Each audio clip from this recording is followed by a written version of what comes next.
On November 22, 1963, at 12:30 p.m. in Dallas, Texas, the 35th President of the United States was shot in the head in broad daylight in front of hundreds of witnesses and multiple cameras. The United States government spent the next 60 years telling you exactly what happened.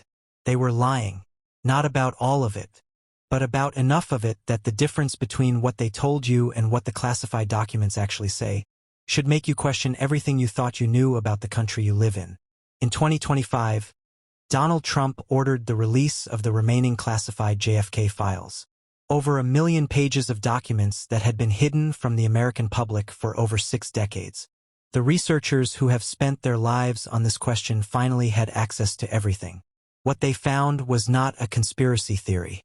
It was a conspiracy, documented, sourced, verified, and buried for 60 years because the truth was too dangerous to tell. November 22, 1963 begins as a triumph.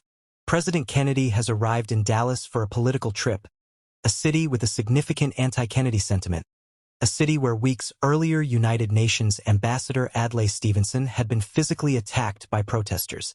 Kennedy's own advisors warned him not to go. He went anyway. The motorcade moves through downtown Dallas at 12:30 p.m. The crowds are enormous. The president is standing, waving, smiling. Then 3 shots. Or 2. Or 4. The Warren Commission said 3. The House Select Committee on Assassinations, which investigated the killing 9 years later, concluded there were probably 4 shots and that the president was probably killed as the result of a conspiracy. That conclusion, from an official government investigation, has been almost completely ignored by mainstream media for 40 years. Within 80 minutes of the shooting, Lee Harvey Oswald is arrested. He had no lawyer, no trial, no opportunity to present his case. He told reporters he was a patsy.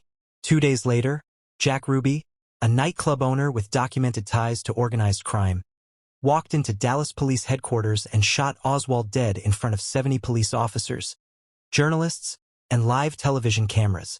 The only man who could have answered the question was silenced before he could be asked it. President Lyndon Johnson appointed the Warren Commission just 7 days after Kennedy's assassination. Its mandate was to investigate the killing and deliver a definitive conclusion. What it actually was, according to declassified documents now available, was the most consequential act of institutional deception in American political history. The commission was chaired by Chief Justice Earl Warren, who initially refused to serve and had to be personally pressured by Lyndon Johnson. Johnson told Warren privately, according to documents now declassified, that if the truth about Kennedy's death became public, it could lead to a nuclear war with the Soviet Union. Warren agreed to lead the commission. The commission's conclusion that Oswald acted alone required them to accept the single bullet theory. The idea that one bullet entered Kennedy's back, exited through his throat, then somehow reversed direction and struck Governor Connally 7 separate times in 3 different locations. The bullet was later found on a hospital gurney, in pristine condition, almost completely undamaged. No bullet that passes through 2 human bodies shows that little deformation. Not one. Not ever. The FBI's own forensic experts, in classified documents now released, internally concluded the single bullet theory was physically impossible. The Warren Commission published it anyway. Here is what the newly declassified documents tell us that the Warren Commission never did. Lee Harvey Oswald was not a random disaffected loner. He was a U.S. Marine who was trained in Russian at the Monterey Language School, a school that trained intelligence operatives. He defected to the Soviet Union in 1959, at the height of the Cold War, taking with him classified information about the U-2 spy plane program. The CIA later acknowledged he had been debriefed upon his return to the United States. He had a CIA handler. His name was George de Mohrenschildt, a Russian-speaking oil geologist with documented CIA connections who was Oswald's closest friend in Dallas. De Mohrenschildt was scheduled to testify before the House Assassinations Committee in 1977. The day before his testimony, he was found dead of a gunshot wound. His personal address book, found after his death, contained a specific entry. It read, Bush, George H.W., 1412W, Ohio, Midland, with a Houston Oil Company phone number. George H.W. Bush, who would later become director of the CIA and then President of the United States, initially denied being with the CIA in November 1963. A declassified FBI document, written on November 29, 1963, 1 week after the assassination, identifies a George Bush of the CIA as having been briefed on public reaction to Kennedy's death. Bush said he had no memory of where he was on November 22, 1963. He was the only American alive who claimed not to remember that day. For 60 years, the official position of the United States government was that all relevant information about Kennedy's assassination had been thoroughly reviewed and the conclusion was clear. Oswald acted alone. Case closed. Then the 2025 document release happened, and researchers found files that had been classified not for national security reasons, but because they named specific CIA officers who had direct contact with Oswald in the months before the assassination.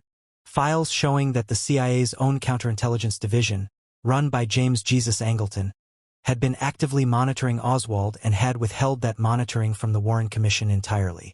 Files showing that the CIA ran a program called Zrifle, an assassination capability program, that was operational in November 1963. Files showing that multiple CIA officers connected to the anti-Castro Cuba operations were in Dallas on November 22.